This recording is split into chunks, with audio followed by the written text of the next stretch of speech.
እንኳን ደስ አላችሁ። ዛሬ በስተመጨረሻ ያፈካሪው ዝና የሚባለው በመድብል እጅ ወድቀዋል ማለት ነው። አሁን ላይ እስከ ዛሬ ድረስ እንግዲህ ዝና ያው ከመድብል ጋር እየተስማሙት አምኖት ነበር። መድብል ያንን ቪዲዮ ማስረጃ ያመጣልኛል፣ እኔ ደግሞ የያዝኩት ወይም ደግሞ የያዘው ጠበቃውን እለቀዋለሁ ብሎ ተስማምቶ ነበር። ነገር ግን መድብል ሌላ ሀሳብ አስቦ ነበር። ምክንያቱም ዝና ከዚህ ውጭ ሌላ ጊዜ ላያገኘው ስለሆነ አሁን ባገኘው ሰዓት መጠቀም ያለበትን ነገር ቶሎ መጠቀም አለበት ነው አሁን ላይ ያለው። መድብል ዝናን ከኋላ መጥቶ ጦለት እንግዲህ የያዘው ማለት ነው። እንግዲህ ዝና ወደ መድብልን ግደለኝ ከዚህ በኋላ ሌላ ጊዜ አታገኝም እያለው ነው። ስለዚህ አሁን ላይ ግን መድብል ዝናን ከመግደል በፊት የሚያወራርዱት ነገሮች ማወራረድ ስላለባቸው ነው ዝና ያልነካው። በዚህ በኩል ጠበቃውንም ያስፈታው ማለት ነው እንደምንም ብሎ፣ ምክንያቱም ጠበቃው ለሱ ሲል ነው እዛ ችግር ውስጥ የገባው።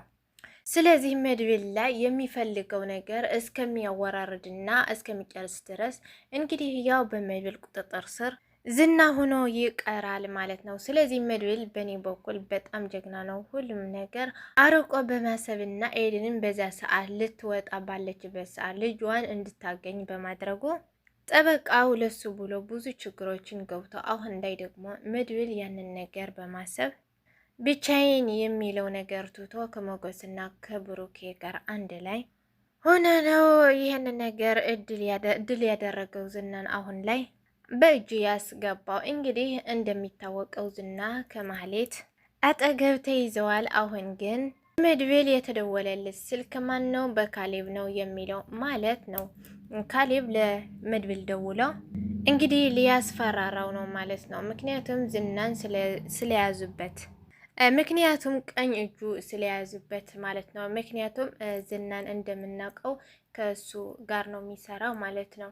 ከካሌብ ሞሲሳ ነው የሚሰራው። ሁሉንም እሱ ያለው ነው የሚያደርገው ማለት ነው። ስለዚህ እሱን ስለያዘበት ለመድብልን ደውሎ የሚያስፈራራው ይሆናል። ስልኩ የዝና ስልክ ከሱ ጋር ስላለ ማለት ነው።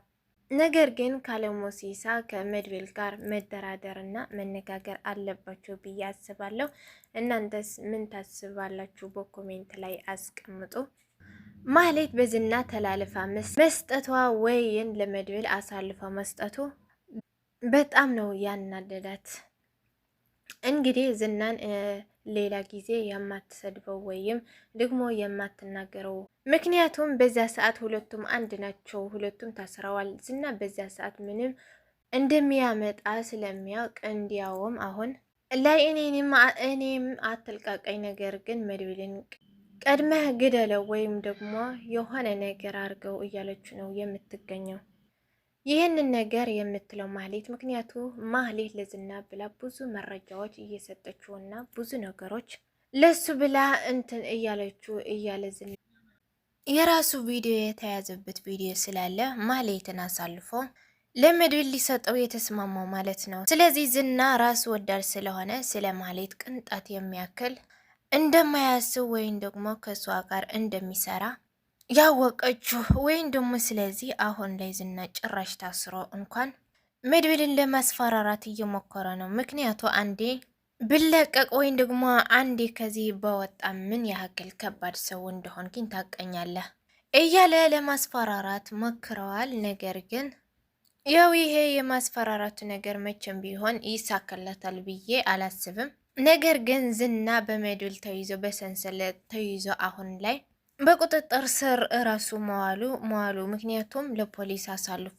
አሁን ላይ መድብል ለዝና ፖሊሶቹ አሳልፎ እንዳይሰጥ ፖሊሶቹ እንዳል የዝና ሰዎች ሆኑበት። ምክንያቱም ወደ ዝና ቢታሰር ወዲያውኑ ዝናን ያስፈቱታል።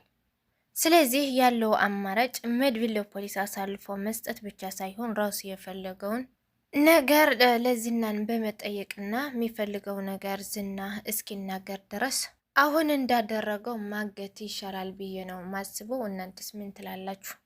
በሌላ በኩል የብሩኬና የቅድስት በቅርቡ ሰርግ እንዳለ ይታወቃል። አሁን ላይ ማህሌትና ዝና ስለተያዙ የብሩክና የቅድስት ሰርግ ይሆናል። ምክንያቱም ማንም የሚረብሻቸው የለውም፣ ሁለቱም ተይዘዋል።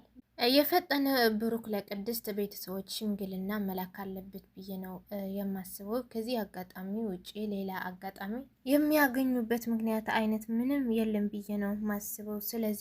ስለዚህ ብሩኬና ቅድስት በዚህ አጋጣሚ ጋብቻቸውና ሰርጋቸው ማድረግ አለባቸው ብዬ ነው የማስበው። እስኪ እናንተስ በዚህ ጉዳይ ምን ታስባላችሁ? በኮሜንት አሳውቁኝ።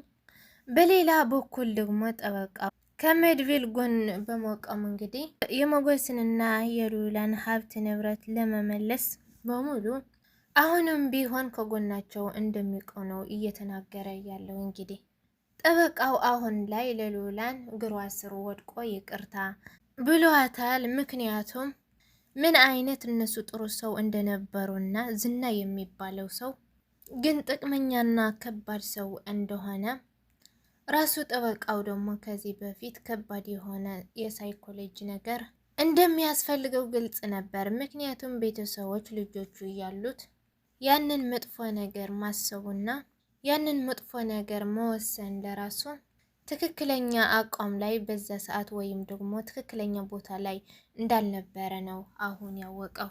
ነገር ግን እነ መድብል ይህንን ያክል መስዋዕት ከፍለውለት እነ ሞገስ ለጠበቃው እንዲተርፍና ቤተሰቦቹ የጠበቃው እንዲተርፍ ስላደረጉለት ተመልሶ በዝና ላይ መክሰስና እንደገና ደግሞ ተጨማሪ እነ ሞገስ እና መድብል አሁን ላይ ሞገስ ያጣውን ንብረትና ሀብት በሙሉ እንግዲህ እንደሚያስመልስላቸው ቃል ገብታ ጠበቃ ሆኖ አብራቸው እየሰራ ነው የሚገኘው። እንግዲህ በጠበቃው የተደሰታችሁ እስኪ በኮሜንት ላይ አስቀምጡ። ምክንያቱም ጠበቃው ከዛ ውስጥ ወጥቶ ከዛ ሱስ ውስጥ የሚባል ነገር የመንፈስ ሱስ ነው፣ የዝሙት መንፈስ ነው።